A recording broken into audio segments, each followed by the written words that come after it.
ॐ जननीं शारदां देवीं रामकृष्णं जगद्गुरुं पादपद्मे तयो श्रित्वा प्रणमामि मुहुर्मुहुः।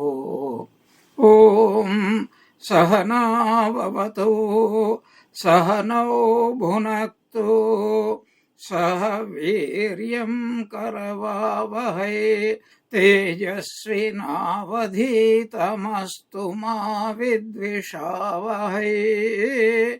ॐ शान्ति शान्ति शान्तिः। हरिः ॐ। ॐ। May Brahman protect us both. May Brahman bestow upon us both the fruit of knowledge. May we both obtain the energy to acquire knowledge. May what we both study reveal the truth. May we cherish no ill will toward each other. Om. Peace, peace, peace be unto all. So we have entered into the second mantra of the Brahma Upanishad. What does it say? Ya evam veda sa param brahmadhama kshetram upaiti. One who knows what? That everything is God. Excepting God, nothing else exists. He who knows, he attains to the same state, or we can reverse the same and say, he who realized God knows that God alone exists and nothing else is there. And this is what Brihadaranyaka also certifies, confirms. No other knower there is excepting that one. Then we are talking about the second mantra, and here the analysis, just like Mandukya Upanishad, every human being undergoes 3 states of experience. Rather, I would say 4 states of experience, 3 states of experience, one after the other, never simultaneously, but one state of experience all the time. What is that one state? So that is called Turiyam. What are the other 3 states? The well-known waking, dream, as well as dreamless state. Tatra Chatushpadam Brahma Vibhati.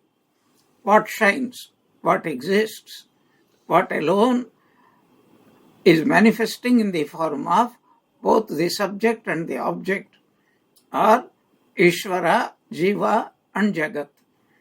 Everything is nothing but that Brahman. So, Brahman plus experience of the waking, Brahman plus the experience of dream, Brahman plus the experience of deep sleep. Brahman is continuous, constant, pure consciousness. How do we know? Because I am the waker, I am the dreamer, I am the sleeper. That I am is constant, but waker, dreamer and sleeper, that is undergoing change all the time. So in this particular Upanishad, what mythological language says, the creator, the sustainer and the dissolver are given, equated with these 3 states. So Brahman in the waking state becomes Brahma, creator. Brahman in the dream state is Vishnu. Brahman in the Sushupti, deep sleep state, is called Rudraha. Brahma, Vishnu, Rudra. But pervading all the 3 and never changing is the Turiyam, which is called Paramakshara. In our last class, we have discussed how in the waking state we create. And in the dream state, we maintain And in the deep sleep state, we merge both the Brahma and Vishnu into Rudra. The body-mind, the gross body, the subtle body, both become merged in the causal body. But that is also a state only. Turiyam is not a state. It is the reality. It is the unchanging Ekameva Advitiyam. That is why it is said Parama Aksharam. Ksharam means that which decays, or that which changes, that which is subject to time, space and causation. But this Turiyam is Parama Aksharam, never ever decays. And then we also have taken up the next explanation, Saha, that Brahman, when he is manifesting in the form of the world, he is everything. How is he everything? That's being explained here. Sa Adityascha, Vishnuscha, Ishwarascha, Saha Purushaha, Saha Pranaha, Sa Jivaha, Saha Agnihi, Sa Ishwarascha Jagrat Tesham Madhye Yat Param Brahma Vibhati. He is the Sun, he is the Vishnu, he is the Ishvara, he is the Purusha, he is the Prana, he is the Jiva, he is all that is animate, and in brackets we have to say inanimate also. He is the fire, he is the Ishvara, and he is the resplendent. And that Brahman, which is transcendent, shines within all these. Shines means what? Not you bring one torchlight and you shine upon some object. The torch is different, the light is different, the object it reveals is also different. Not like that. Just like our dream, the light itself becomes everything. Perhaps the nearest analogy, when we are watching what we call a cinema, a screen is there. And on that screen is only to manifest all the variations of the light. We see the entire world on that screen. And when we are experiencing the world, the screen is not noticeable. And when we notice the screen, the world is not noticeable. We have to take note of this particular point. Now, all the things that we experience on the screen, forgetting the screen, is nothing but pure light. So if it becomes thick, it becomes a colored object. It becomes thin, it becomes transparent object. When it is manifest more, then it becomes a colorless object. So like that, everything. How do we know? Because switch off that light and the screen remains without any manifestation. So all the living, non-living is the manifestation of that light. Different shades, billions of degrees of shades of light only. That is how we have to understand that when we perceive anything in this world, whether it is gods or the individual soul, it is not mentioned here, but even the so-called non-living, a mountain. What is common? There is the sun shining, there are the clouds floating, there are the rivers flowing, there are the mountains standing, and there is the human being and animals. What is common? Absolutely, there is no difference among all these perceived objects. Generally, we divide our experiences into the experiencer and the experienced subject and object. But what is common? I am looking at a tree. I exist, otherwise I can't experience the tree. The tree exists, otherwise I cannot experience the tree. So existence is common, and that is where we are equal. There is no small existence, big existence. It is pure existence. So that is the common thing. And where there is existence, the awareness of that existence is called knowledge. First is Sat and the next is Chit.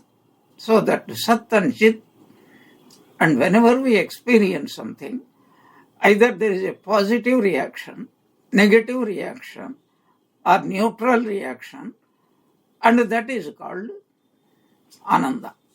Reaction within ourselves, depending upon whether it is happy reaction, unhappy reaction, and that is what is called Ananda. This is what is being expressed here. So we have heard so many other statements. Sarvam Khalvidam Brahma. Everything is Brahman. That is being expressed only from our transactional point of view, because we see so many things. So therefore, he is the sun, Aditya. He is the Vishnu, and he is Ishvara. Here also, Aditya means the creator, equated to Brahma. Vishnu is the maintainer, and Ishvara is the dissolver or the unmanifest. He who makes the manifest become unmanifest, that is, he robs the gross, the subtle, and the causal, and then again re-equips it. He is called Ishvara, and he is called Purushaha, consciousness. He manifests as the prana, and he manifests as the Jivatma, that is the living soul, individual soul. He manifests as Agni. He also manifests as the controller of everything, and he manifests as the completely awakened witness, Jagrat Tesham Mathye, as a witness. Why witness? Because even though he is manifesting, but he never becomes transformed. This is where the great two, what is called Parinamavada and Vivartavada, come into existence. So those who are dualists, they prefer what is called Parinamavada. God, without changing, can manifest as everything that is changeable. Advaitins deny it and say that is not possible. Either it changes or it doesn't change. So that is then, how do we explain this world? That is Vivartavada, seemingly, just as a dream seems to be real, a cinema seems to be real, a drama seems to be real, but it is only an entertainment, but it is not really real.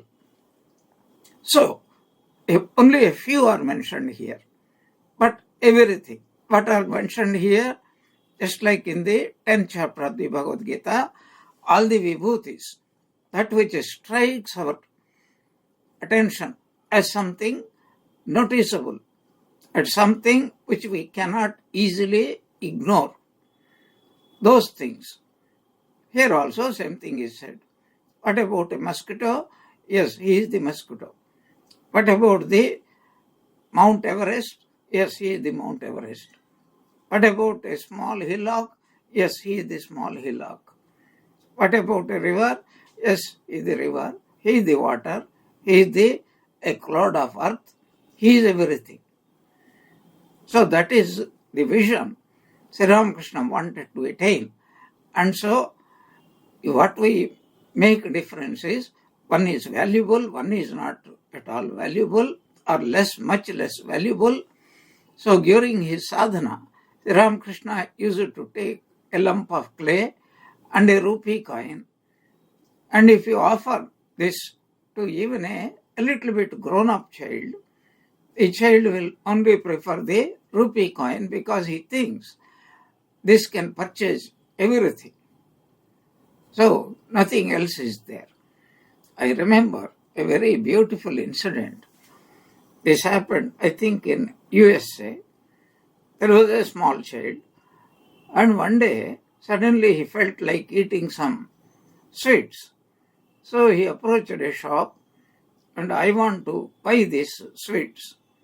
And the shopkeeper said, yes, my child, so do you have the money to pay? And then he said, yes. And the child did not know what was money. He had some playthings. So he took out from his pocket all his, what is it called, the stones with which he used to play. Here is money. Is it sufficient? And the shopkeeper said, more than sufficient. So one is enough. So he took one and he gave rest of it, is very valuable, and he gave whatever the child wanted, he gave.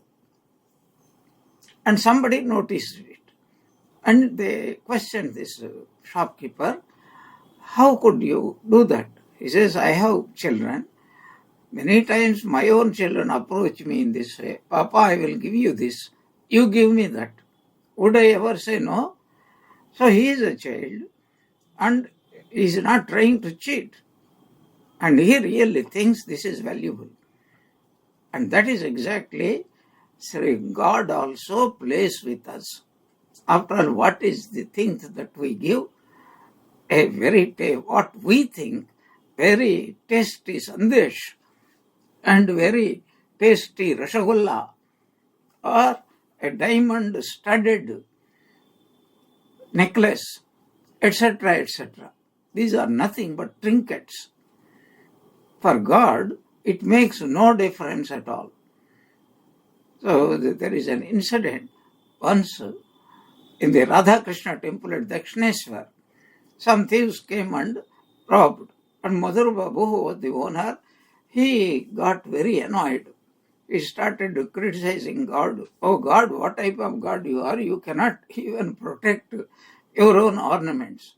Sri Ramakrishna happened to be there. He scolded Madhur Babu and said, so what you think very valuable, in the eye of God, it is mud. In fact, in our eyes also, it is mud only. When you are hungry, you have got a very beautiful diamond necklace. Are you going to chew it very nicely, putting it in your mouth? If there is nobody who is selling food material and you can't get any food material, even if somebody offers you in that condition, even one morsel of food, not only that, even a cup of water, perhaps you will give all your money. Money is worthless. Money is valuable only when there is something that is to be desired. That's why in South Africa, the natives used to melt this gold which they used to somehow found out, and then like our villagers, they squash their walls with cow dung cakes. So they used to ornament the walls, outer walls. And these British people went there, their eyes practically popped out. My God, this is valuable. The point is, how can it be valuable? There is nothing to buy.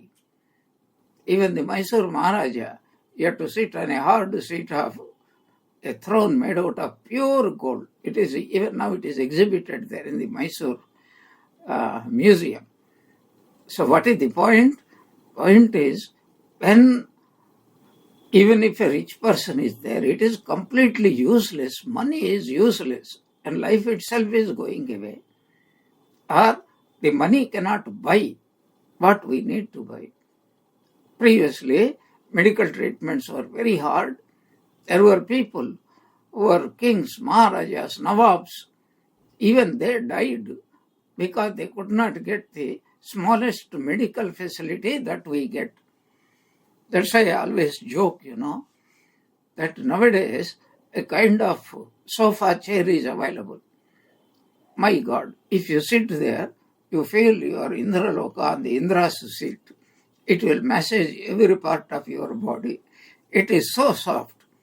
And equipped with AI, it will even sing a lullaby to you if you are not getting sleep. So it can talk to you. It can answer any question to you. AI-equipped sofa chair. It can take all your medical measurements, blood pressure and blood sugar and all those things. Who has got these facilities? Even 1 year back, such kind of thing would have been impossible. Even if you are the richest person, you would not have been able to get. What is the point we are discussing? That everything is valuable only when it can be used. And whatever we want, if that thing is not in existence, that is not possible. But the topic here is that when a person, he perceives the same God everywhere, he becomes what is called akamaha, kamarahita, completely desireless. Because it is not that there are so many, what is called austere practicing sadhus who voluntarily give up many tasty things, etc., etc. But whether they are getting that ananda, that is, we do not know. Only a realized soul gets it. So when a person realizes he is getting so much joy, infinite joy, and eternal joy. Infinite means all the joy. Eternal means for all time. It is not something that comes and goes. Then who wants anything?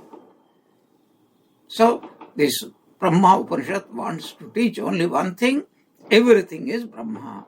So he is the Son, he is the Vishnu, but only a few are mentioned here. That is what Bhagavan Krishna also says at the very end, that what I have mentioned here are just a few for you to contemplate upon, to meditate upon. But the whole universe is my Vibhuti only.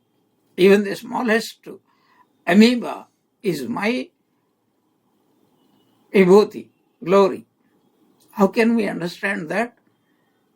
They say, if you see, let us say, a small mosquito, you can squash it.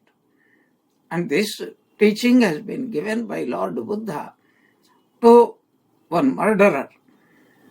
Once Lord Buddha was traveling in a what is called dangerous forest area, and there used to be a person, and he used to kill the people, anybody who dares to travel that, and then he used to cut off their fingers, make a garland of them, and then wear them round his neck. That's why he was called Angulimala.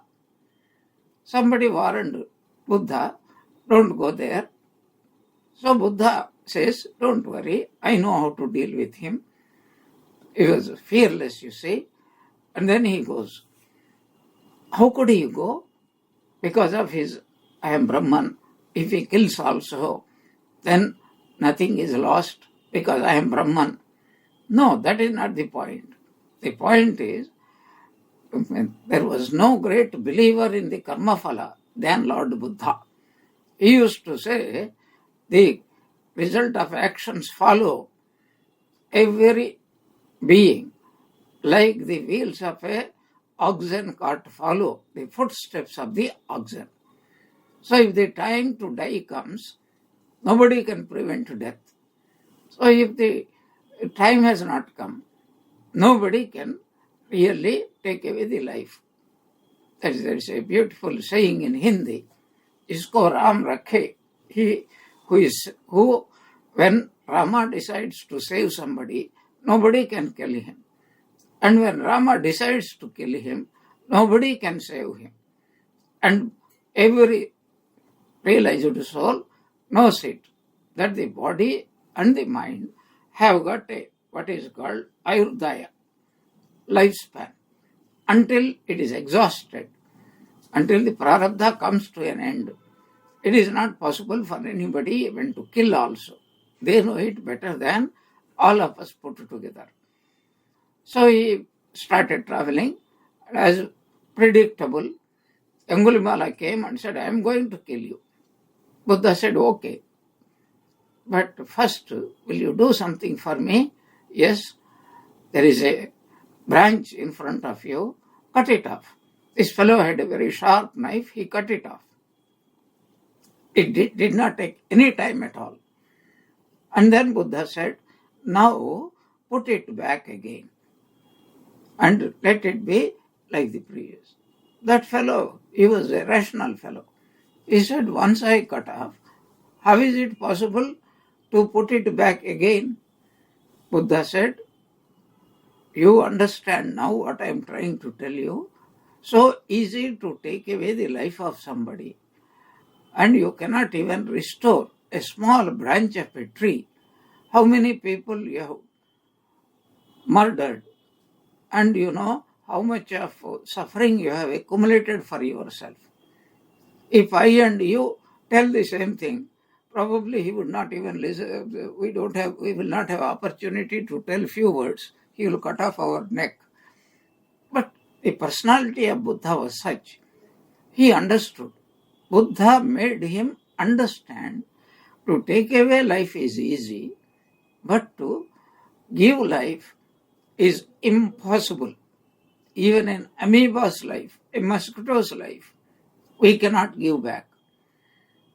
Therefore, never harm, never hurt anybody. Therefore, look at everything, that everything is nothing but God. Supposing somebody is killed, is he really killed? No, nobody can be killed. There is nothing called really death. Temporarily, an instrument has been taken off, but next birth the same instrument, another instrument will be given, maybe a better instrument, but at the same time, the person who is responsible for this, he will also suffer very much. This is the gist of what we are trying to discuss here. When we perceive Brahman, when we are looking at the sun, he is called Aditya. So he is nothing but Brahma. And when we are looking, worshipping Lord Vishnu, or in another way of speaking, Vishnu means anything that is visible, invisible, existing, that is Vishnu. Vyapakatvat Vishnu. Everything is Vishnu. There is nothing but Vishnu. You look even at a dried leaf, then that is also Brahman. Ishwarascha. So Ishvara, that is the ruler. There is a ruler. If anybody says, I don't believe, there is no God, there is no justice, and there is no reality, and there is no equalness, such a person is a fool, because he doesn't understand the law of karma is inevitable. So there is somebody who is ruling, who is watching, who knows everything, and who awards or punishes. That is called awarding. Even punishment is also awarding only. So that is Brahman only. So far as we are aware of our body-mind, we are supposed to maintain that body-mind in a particular way and use it in a particular way. Maintenance is separate, usage is separate. Like you have a car, you have to maintain the car. This is called servicing the car. But how you use the car, you can reach a destination, or you can kill somebody, or you can even participate in races. That is a different issue. There is somebody who is looking at everything, and he is not mere Sakshi. He is taking note of everything, and he rewards and punishes people, all with the purpose of teaching a lesson, training us how we can manifest our divinity. He is called Ishvara. Saha Purushaha. He is the Antaryami, the indweller, he who is everywhere. Purisete, he who resides within ourselves, is called Purusha. And Pranaha. So I am able to talk to you, you are able to listen, because both of us are endowed with life force, prana. And that prana doesn't belong to me. I am not the prana, you are not the prana. God is that prana. And that prana says, I am the individual. That is called jiva, sajivaha. And every body, there is a heat. Heat is necessary for the world, cold is necessary for the world, and different manifestations, different objects requires different degrees of cold and heat. And then there are also, again the second time the word Ishvara is there. That is to say, the same Ishvara in the society is manifesting in the form of the head of a village, or head of a family, head of a college, or head of the police, or head of the ministry, etc., etc. These are all manifestations. Sometimes these go to the ridiculous extent, what is called the divine right of the kings. Many people believe that a king is descending only from God, and the king's child or children, princes, however unworthy they are, they alone have to take the position, or they alone have to become. This kind of superstitions ruined, even today they are ruining is. So this Brahman, is he awake? Yes, he is always ever awake. Jagrat tesham madhye. So how he is always vibrating? I am, I am, I am. I am happy, he is vibrating. I am unhappy, he is vibrating. I am very intelligent, he is vibrating. I am very dull, he is vibrating. I am awake, I am dreaming, I am sleeping, he is vibrating. Whatever be the condition, this eternal awareness, he is awake. Jagrat tesham madhye. And who is that? Yat param brahma vibhati. That Brahman, one, ekameva advitiyam Brahman, and he is the supreme reality. Supreme reality means the unmanifest, or the uncreating, unmaintaining, undissolving. That is Nirguna Brahma, Vibhati. But how are we cognizing him? Only in the form of Saguna Brahma. We can never cognize, because so long as there is a mind, what we are thinking is a thought, and that thought is only of the Saguna Brahma, never of the Nirguna Brahma. That is why Sri Ramakrishna was constrained to tell to him, he is with form, he is without form, he is even beyond the form. Everything is Brahman. And again, we get this idea in the gospel and also in the message of Swami Vivekananda. I just quote some, because as soon as I read this, I am reminded of what Sri Ramakrishna had said. This talk we get in the gospel of Sri Ramakrishna. Sri Ramakrishna at the Kasipur garden house. That was practically 1 year's Leela. So the devotee sat near the master. He felt a little better and said to them, the illness is of the body. That is as it should be. I see that the body is made of the 5 elements. The illness is of the body.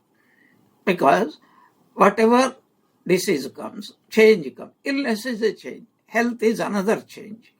So weakness is one change. Strength is another change. Birth is one change. Death is another change. Shadurmi. And that is as it should be. That means one cannot avoid. That you see me suffering, you cannot avoid. I see that the body is made up of the 5 elements. So whatever is made up of the 5 elements come under the thumb of what is called Desha, Kala, Nimitta. Turning to Girish, Sri Ramakrishna said, I am seeing many forms of God. among them I find this one also, meaning his own form. So many times I told you, there is no harm in repeating. Whenever God incarnates, his name four things happen. His name becomes a Mahamantra. His very form, that is the body that we see in photographs or painting, etc., becomes an object of contemplation, meditation. His life and teachings become the scriptures, that is, interpreted Vedas or Upanishads in this particular form. So, Sri Ramakrishna is telling about this fact. And after practically the death of the body of an incarnation, a body, that is his own disciples, they form a monastery, and then they are talking about how to preserve the life and propagate the teachings without any distortion, so long as it is possible. Of course, distortion is inevitable in course of time. That is how religions degenerate, however great they are. So these are the four things: Nama, Rupa, Shastra, Sangha. That is what happens.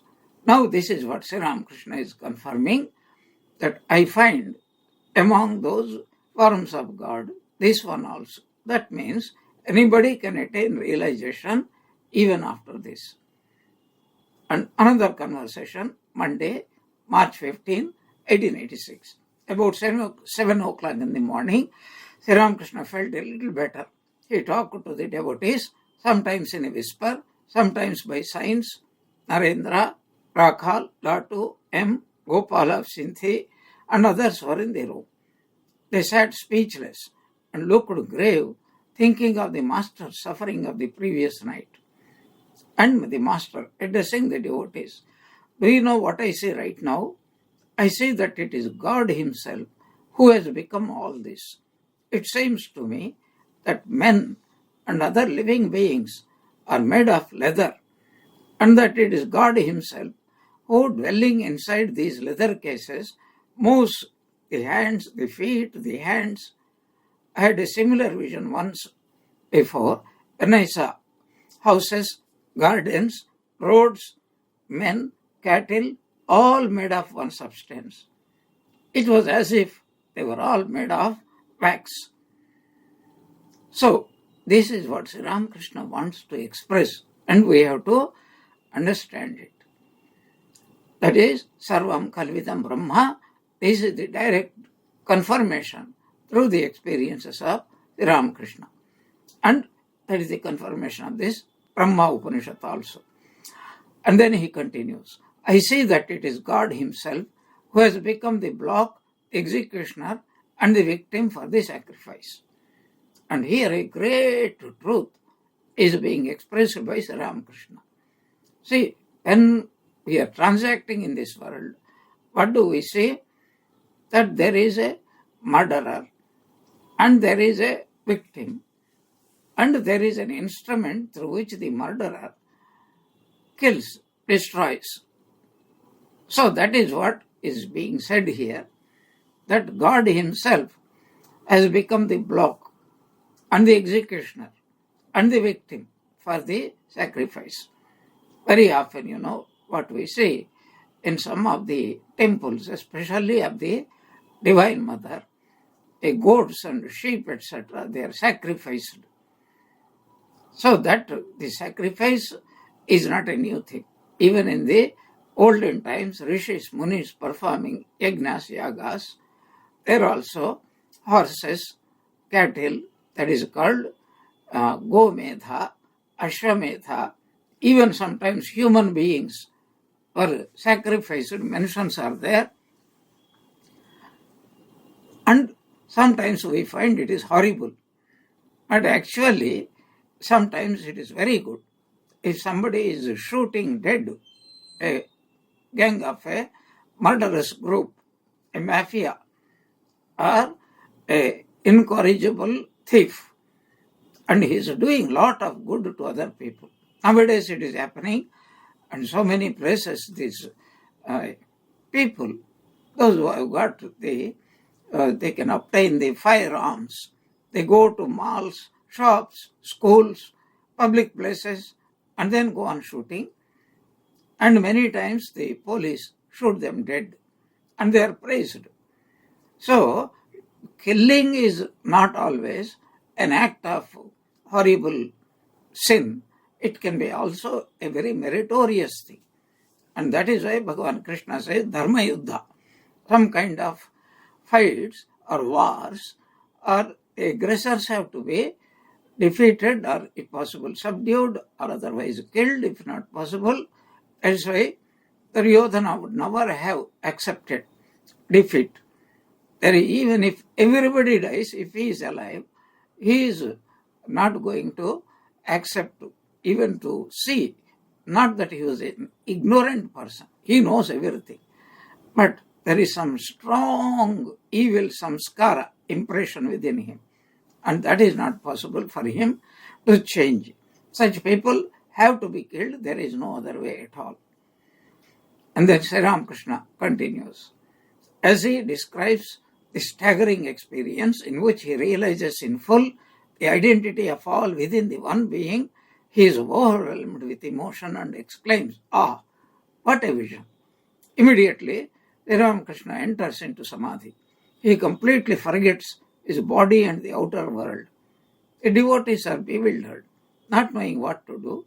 They sit still. On the one hand, they were terribly pained to see the painful condition of this person who is suffering from incurable cancer. On the other hand, Sri Ramakrishna enters into deep samadhi and he is describing his marvelous visions that he had just had. So, what to make of it? Because such a person, very rarely they see.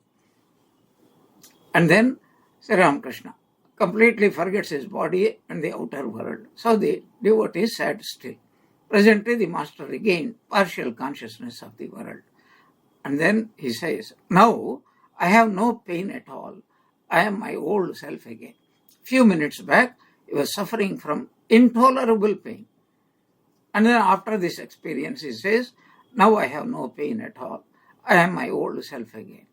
That means Sri Ramakrishna had disassociated his mind from the body, because it is the body effect that affects the mind. When I say it is very hot, it is the body.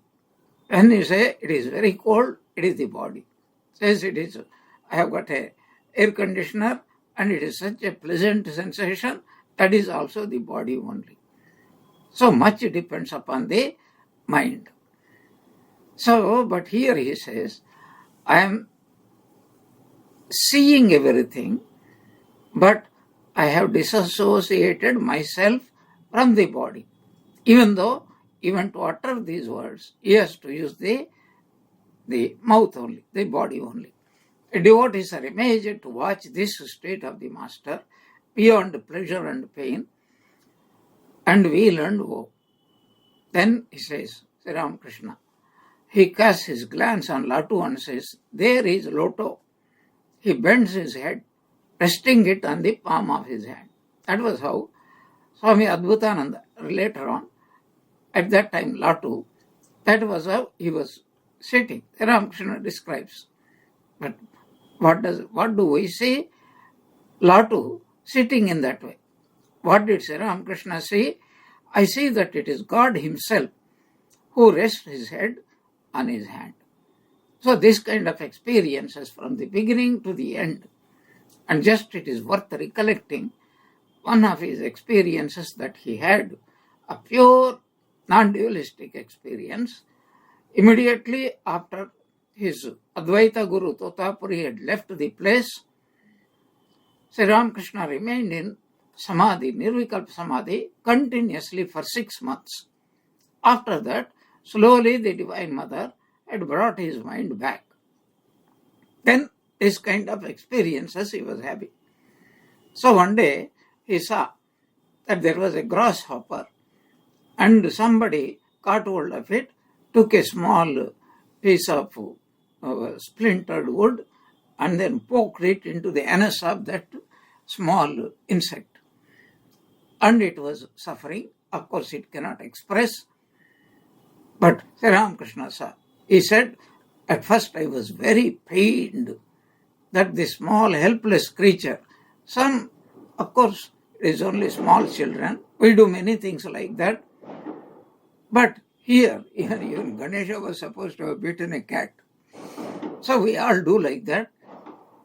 But next second, Ramakrishna said, "Oh Rama, you became this stupid child. You became this grasshopper.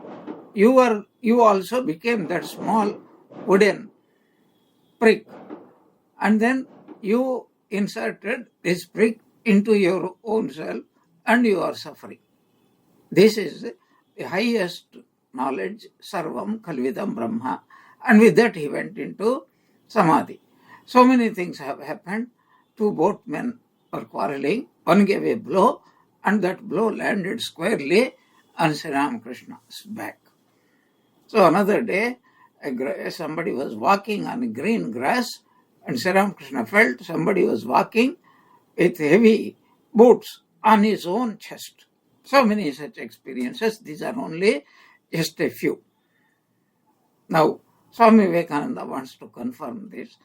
In his poems, they are nothing but these Upanishads. Whatever came out of the mouth of Swami Vivekananda is nothing but pure Vedanta, pure teachings of the Vedas. If he was talking about service, it is nothing but Karma Yoga. If he is talking about control of the body-mind, he is talking about Raja Yoga.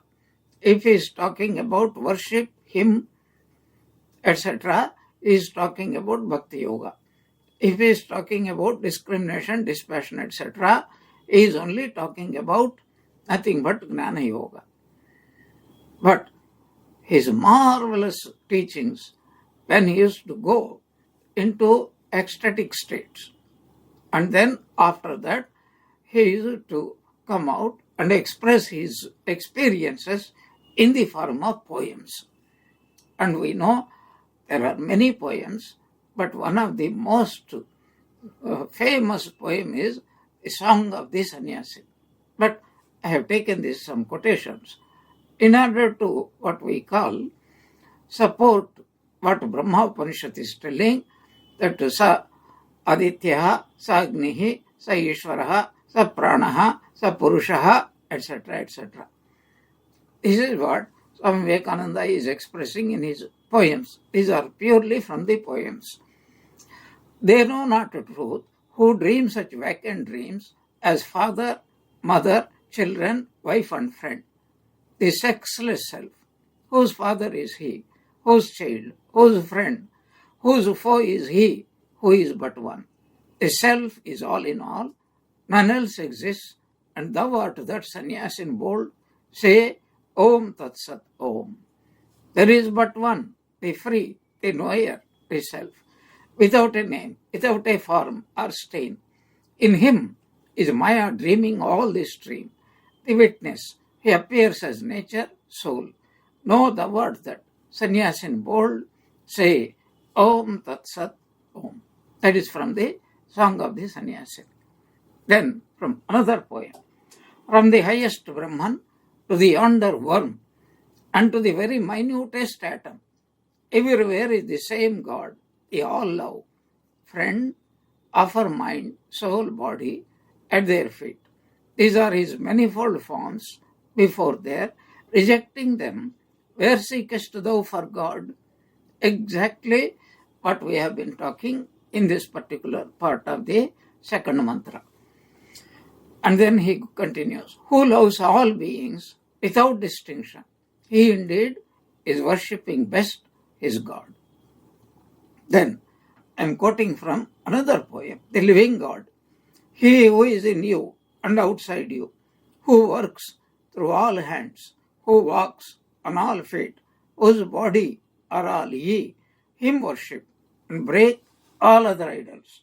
He who is at once the high and low, the sinner and the saint, both God and worm, him worship, visible, knowable, real, omnipresent. Break all other idols. This is particularly significant because especially most of the religious people, especially Hindus, they go on worshipping these idols, but we do not see the smallest amount of transformation in their lives at all. Anyway, what came out of what comes out of the mouth of, whether it is Swami Vivekananda, Ramana Maharshi, Sri Ramakrishna, Holy Mother, or any realized soul, it is only the word of Veda, word of God. Because he is the creator of the Vedas. That is why he says, I am the creator of the Vedas, I am the Vedas. Whenever we happen to see Chaturmukha Brahma, that is Brahma himself in the form of the Vedas, or Vedas in the form of the Brahma. We go further in this Brahma Upanishad. Swayam amanaskaha ashrotraha ashrotram apanipadam jyotihi varjitam. So, descriptions of, that is continuation of what we have seen, sa adityaha, sa vishnuhu, sa ishvaraha, etc. Swayam amanaskaha. That is, he doesn't have any mind, but he knows everything. He doesn't think, but he knows everything. He doesn't hear anything, but he knows everything. He doesn't have hands or feet. Apani, apadam. Jyoti varjitam. It doesn't require a light because he is the light. Light means he is the pure consciousness. And this is nothing but a rephrasing of what we studied in that marvelous Kena Upanishad. Yadvacha anabhyuditam ena vak abhyudhyate tadeva brahma tvam vidhi naidam yat idam upasate. What speech does not enlighten, but what enlightens speech. Know that alone to be the Brahman, not this which people here worship. Similarly, in manasa namanute enahur manomatam tadeva brahmatvam vidhi naidam yat idam upasate. What one cannot think with the mind, but by the light of which they say the mind is given the power to think. Know that alone to be the Brahman, not this which people here worship. These are all, parasparam bhavayantaha, support each other. Only same truth, Brahma Satyam, Sarvam Kalvidam Brahma, is presented in so many things. And what is that experience? Suppose somebody realizes that Brahman, what would be that experience? Now here something very beautiful is there. The following teachings can also be applied to deep sleep. But the commentators explain this to be what is called the state of Turiyam, the highest state, that is Brahman. Na tatra loka na lokaha, veda na vedaha, deva na devaha, yajna na yajnaha, mata na mata, pita na pita, snusha na snusha, chandalo na chandalaha, paulkaso na paulkasaha, shramano na shramanaha, pashavo na pashavaha, tapaso na tapasaha. The sum and substance of these teachings is that Brahman alone exists, nothing else exists. But even in our deep sleep, what happens? Whether the highest learned Brahmana or the most crude, ignorant person, when both of them are a king or a pauper, or a powerful person or a weak person, a learned one, an illiterate one, husband and wife, father, mother and children.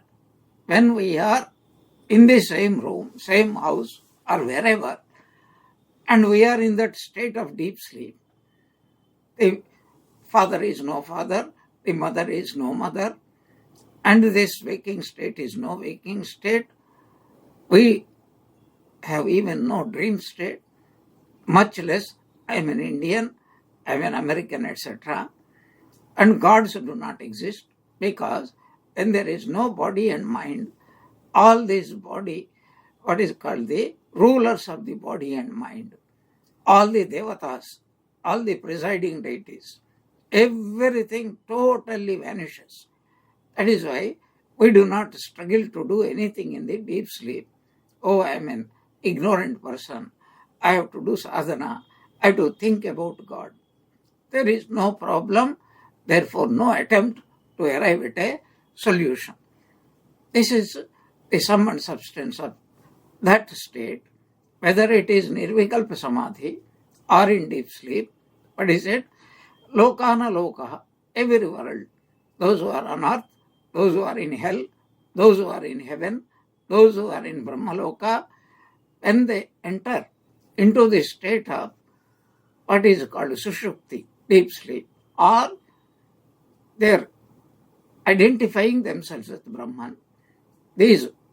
All these worlds, there are no worlds. That means they disappear. That is, the duality is completely gone. Vedas, they don't require Vedas, because Vedas are required when there is a problem. Devana Deva, we don't need any gods or goddesses, because they are required only when we are in the transactional world. Yajna na yajna. So there is neither yajna nor non-yajna. A person has gone beyond them. Why? Yajna or worship is done when we feel we lack something and we want something that's not available. So if we pray to the gods and goddesses, and they might grant us. But in that state, there are no desires. Where there are no desires, nothing is necessary, no gods are necessary. Mata na mata, because there is no birth, there is no death. A mother is no mother, a father is no father, and snusha na snusha, a daughter-in-law is no daughter-in-law. Chandalo na chandalaha, a low-caste person is no low-caste person. Paulkaso, what is a Paulkasa is what is called one of the worst, lowest type of human beings, Paulkasa. So a mendicant or a bhiksha or a what is called eater of dead bodies, etc. A dead body is no dead body. There is no death. There is no life. He goes beyond Janma and Jara. Shramanaha means a sannyasi. No sannyasi, no sannyasa, because he has gone beyond that state. And the animals are no animals. Tapasaha na tapasaha. A person who is performing austerities or is no person of austerity at all. What does all this mean? In that state, completely the duality is completely gone. Then what happens, especially in the state of Turiyam? Iti ekameva param brahma vibhati. Only that supreme Brahman alone is shining there. That means exists there. That means I have become one with that supreme reality. And then these are all descriptions for people like us, ignorant people. I become Brahman. In that state, a person doesn't say, I have become Brahman, I was not a Brahman, or I was Brahman, then I forgot I was Brahman, then I did sadhana, then I realized I am Brahman, now I am very happy. No, none of this. These are all descriptions for people like us who are in the state of duality.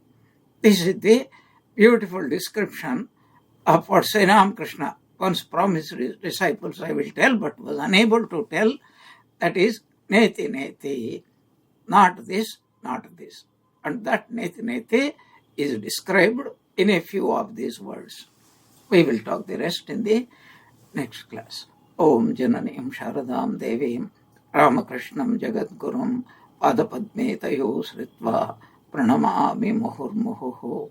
May the Ramakrishna Holy Mother and Swami Vivekananda bless us all with bhakti, Jai Ramakrishna.